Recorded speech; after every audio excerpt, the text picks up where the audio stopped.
রাষ্ট্র প্রতিষ্ঠার উদ্যোগ নেওয়া হয়। যে রাষ্ট্রগুলোর মধ্যে 56% ভূমি পায় ইসরায়েল আর 43.5% ভূমি পায় হচ্ছে আপনার ফিলিস্তিন। যেই ভূমি ফিলিস্তিনের নিজের ভূমি, সেই ভূমিতে ফিলিস্তিনকে কোণঠাসা করে দেওয়া হয় খোদ জাতিসংঘের পক্ষ থেকে। জেরুজালেমকে যেহেতু মুসলিম, ইহুদি, খ্রিস্টান সবাই নিজেদের পুণ্যভূমি হিসেবে দাবি করে, সেজন্য জাতিসংঘ জেরুজালেমকে তাদের আয়ত্তাধীন রাখার ঘোষণা দেন। এই যে দুইটা দেশ গঠন করার, আলাদা দুটি রাষ্ট্র প্রতিষ্ঠা করার জন্য জাতিসংঘ যে ঘোষণা দিয়েছিলেন, তার মধ্যে যে একটি বৈষম্যমূলক আচরণ করা হয়েছে, এখানে 56.5% যেহেতু ইসরায়েল পেয়েছে ভূমি, তাই ইসরায়েলিরা এই ঘোষণাতে মহাখুশি হয়ে ওঠে জাতিসংঘের এই ঘোষণার মাধ্যমে। 1948 সালের 14 মে মধ্যরাতে অবৈধ দখলদার রাষ্ট্র ইসরায়েল তাদের স্বাধীনতা ঘোষণা করে।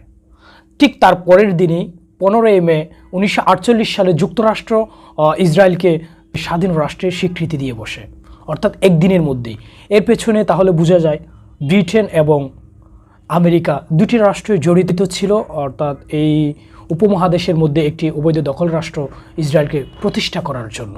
মধ্যপ্রাচ্যে ইহুদি রাষ্ট্রটি প্রতিষ্ঠার অন্যতম কারণ রয়েছে, সেটি হচ্ছে ব্রিটেন মূলত এই আরব উপমহাদেশের মধ্যে একটি ইহুদি রাষ্ট্র প্রতিষ্ঠা করতে চেয়েছিলেন মূলত তাদের নিজের স্বার্থের জন্য, অর্থাৎ তারা মধ্যপ্রাচ্যে একটি আধিপত্য বিস্তার করে রাখার জন্য এবং সুয়েজ কালকে তাদের নিজের আয়ত্তের মধ্যে রাখার জন্য মূলত এই যে অবৈধ ইহুদি রাষ্ট্রটি প্রতিষ্ঠা করেছেন। তারা যে তাদের স্বার্থে ইহুদি রাষ্ট্রটি প্রতিষ্ঠা করার জন্য সেই 1917 সাল থেকে চেষ্টা চলমান রেখেছিলেন, তা 1948 সালে এসে পূর্ণতা পায়।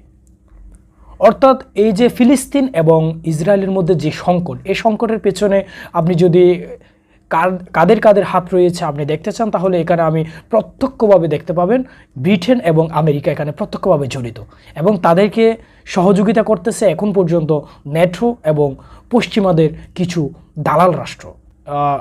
সমরাষ্ট্রগত বলেন, অর্থনৈতিক সাপোর্ট বলেন, সব ধরনের সহযোগিতা করতেছে ইসরায়েলকে। সম্প্রতি ডোনাল্ড ট্রাম্প ইসরায়েলের জন্য সামরিক যে সরঞ্জাম, সামরিক যে অনুদান, তা ঘোষণা দিয়েছেন। ঘোষণা দিয়েই মূলত ইহুদি রাষ্ট্র ইসরায়েলকে সহযোগিতা করতেছেন। অর্থাৎ আপনাকে বুঝতে হবে এখানে শত্রুতা কার মধ্যে। এখানে শত্রুতা চলতেছে ধর্মের, শত্রুতা চলতেছে ইসলামের সাথে, অন্য প্রতিটি ধর্মের সাথে।